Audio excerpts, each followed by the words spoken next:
தேவனுடைய பரிசுத்த நாமத்திற்கு மகிமை உண்டாவதாக.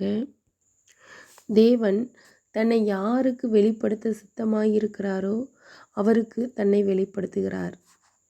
சில வேத வசனங்களை கொண்டு நம்ம இந்த காரியத்தை பார்க்கலாம்.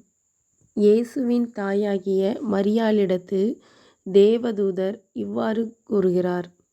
அவர் பெரியவராயிருப்பார், உன்னதமானவருடைய குமாரன் எனப்படுவார்.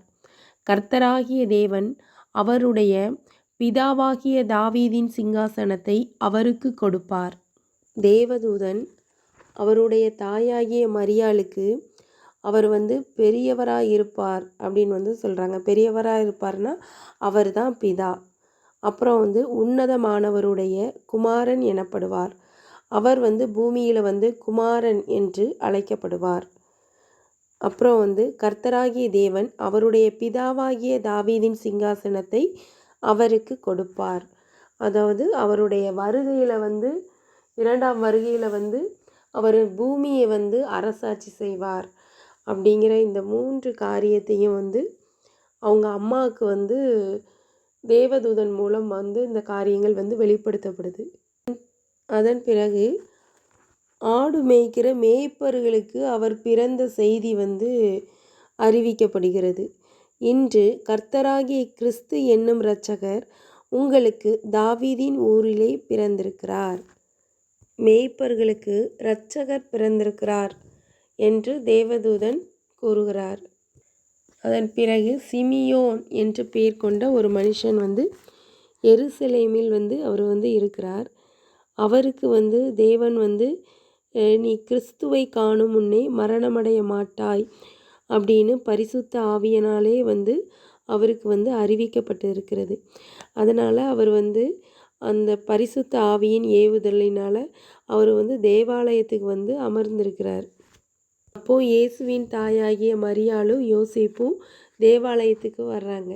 வந்த உடனே அவர் பிள்ளையை கையில் வாங்கிட்டு தேவனை ஸ்தோத்தரித்து, ஆண்டவரே, உமது வார்த்தையின்படி உமது அடியேனை இப்பொழுது சமாதானத்தோடு போக விடுகிறீர் அப்படின்னு சொல்கிறாரு. உம்முடைய இரட்சணியத்தை என் கண்கள் கண்டது அப்படின்னு சொல்கிறாரு. பின்னும் சிமியோன் அவர்களை ஆசீர்வதிக்கிறார். ஆசீர்வதித்து அவருடைய தாயாகிய மரியாளை நோக்கி சொல்கிறாரு, இதோ அநேகருடைய இருதயத்தின் சிந்தனைகள் வெளிப்படத்தக்கதாக இஸ்ரவேலில் அநேகர் விழுகிறதற்கும் எழுகிறதற்கும் விரோதமாக பேசப்படும் அடையாளமாவதற்கும் இவர் நியமிக்கப்பட்டிருக்கிறார். உன் ஆத்துமாவையும் ஒரு பட்டயம் உருவி போகும் என்றான். சிமியோன் அப்படிங்கிறவர் தேவன் இந்த பூமியில் பிறக்கிறத காணணும் அப்படின்னு சொல்லி அவர் ரொம்ப வாஞ்சையாக இருப்பார். அதனால் ஆண்டவர் அவருக்கு நீ கிறிஸ்துவை காணும் முன்னால் நீ இறக்க மாட்ட, மரணமடைய மாட்ட அப்படின்னு சொல்லியிருப்பாங்க.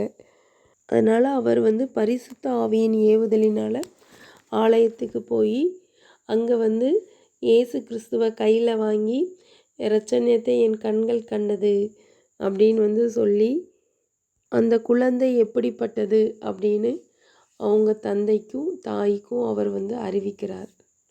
இப்படி தேவன் தன்னை யாருக்கு வெளிப்படுத்த சித்தமாயிருக்கிறாரோ அவர்களுக்கெல்லாம் இந்த பூமியிலே அவர் அவரை வெளிப்படுத்துகிறார். ஆண்டவர் உங்களை ஆசீர்வதிப்பாராக. ஆமேன். இந்த வசனம் உங்களுக்கு ஆசீர்வாதமாக இருந்ததுன்னா லைக் பண்ணுங்கள், ஷேர் பண்ணுங்கள்.